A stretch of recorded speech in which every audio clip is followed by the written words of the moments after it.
Hi, this is Ike from IkesOutdoors.com. Today we're going to start on a little project. We got a project bow that we're going to be working on. I know a lot of guys out there, and my wife is running into a little problem. You want a nice fancy bow. You want something that looks like this. Like that's really cool looking Athens that I've got here, something custom. But you don't want to go out and spend either the $700 or $800 that it takes to buy a new bow, or you don't want to give up your old bow, which is the case with my wife. She really likes this Bowtech.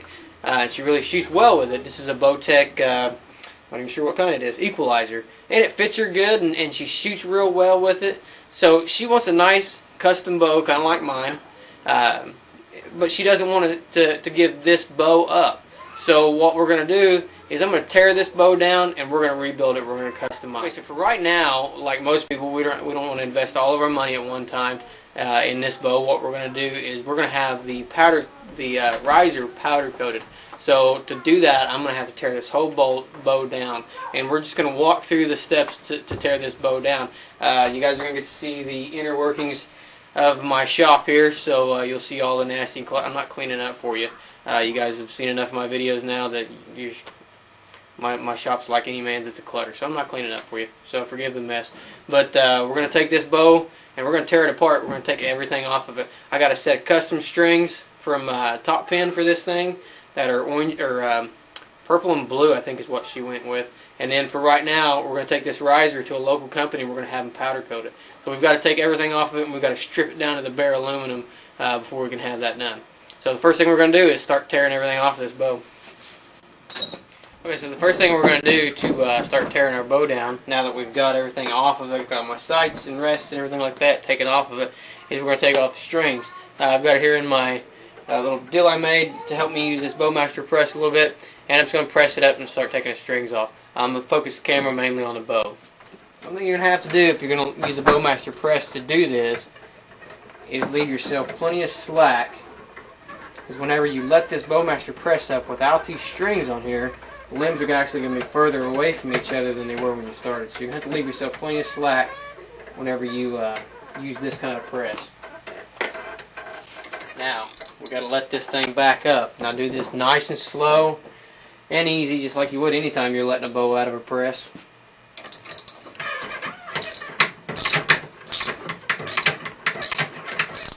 Alright, so I bottomed out now with my Bowmaster, and it's still pretty tight. So what I'm going to do is take this out of here and lower the poundage on them limbs. Try to get them to relax a little bit.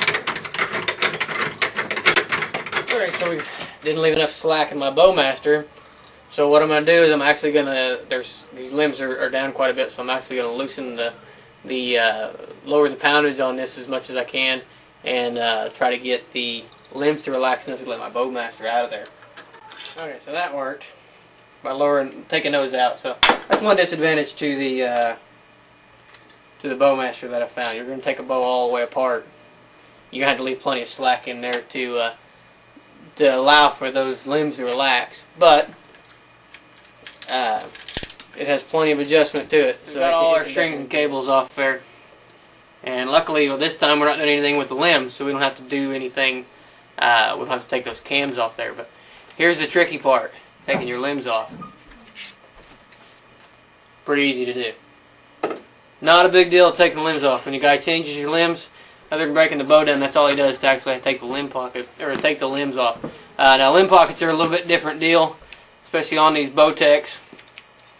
They got a lot of bolts in them. That's about the only thing that makes that. Now you're going to want to mark these upper and lower. Like on these, I know my upper limb is Bowtech. It says Bowtech on it. My lower limb says Equalizer on it, and also has the flag and my the stats on this bow on there. So make sure to keep these straight, especially if it's going to be a while in between. You know, I'm going to send this thing out, So if you're going to be sending out having it dip, be sure to label these so you know which one's which. And I'm sure they'll have a way to identify them. If not, you may just have to write 1 or 2 or top or bottom or whatever on them. So there's the limbs off. Limb pockets. Your limb bolt's just going to screw out. Your Bowtech's got a little plate on there. Some of the other ones have the round washer behind them. Set that aside. Limb pockets.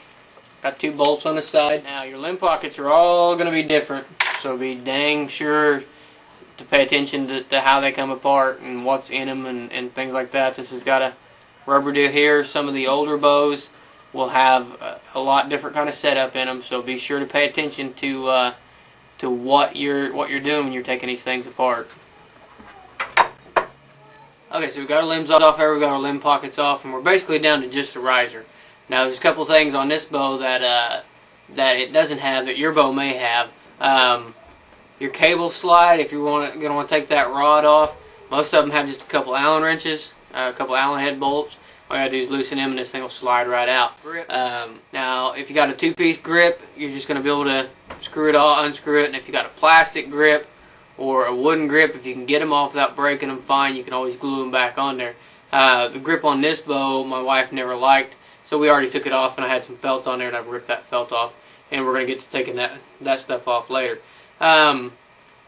Now another thing you're going to want to watch is this bow, where your limb bolts go in, has an insert. Some of them have them, some of them don't. It's depending on your bow. So you want to make sure those things, you don't lose those. So you're going to want to keep them in there. And what I'm going to do eventually is I'm actually going to run a bolt right down in there to keep it not only in this, but to keep those threads clear as well. So that's pretty much it for this bow, except for our Bowtech logo. So we got to get that thing off there, which is real easy to do if you're careful with it. Most of these logos like this are just glued on. They're just a plastic little rubber deal, and they're just glued on. So what I'm going to do is I'm going to take a razor blade, and I'm going to work underneath it, and I'm going to just start working it loose real careful, and then when we get the bow back, I'm just going to glue it right back in the same spot. So I've got my razor blade.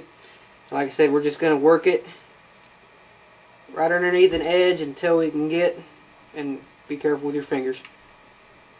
I already cut myself once today.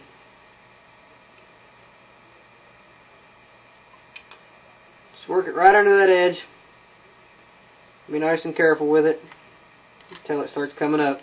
And you're basically, what I'm doing basically is getting that blade underneath there and cutting the glue, the adhesion that's holding it.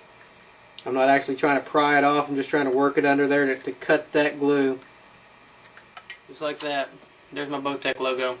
And I'll put that in over here and keep it safe, and then when I get it back I'll just put a little super glue on the back side of it and glue it back on there. Now one thing I found by taking that off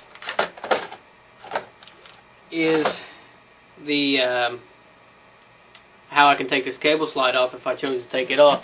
You'll see right there there's an Allen head screw in there, and if I want to take that cable slide off, all I'd have to do is loosen that, pull this thing right out, and it'd come right off there.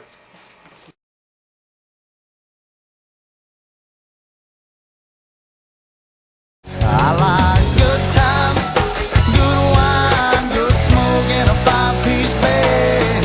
And I can't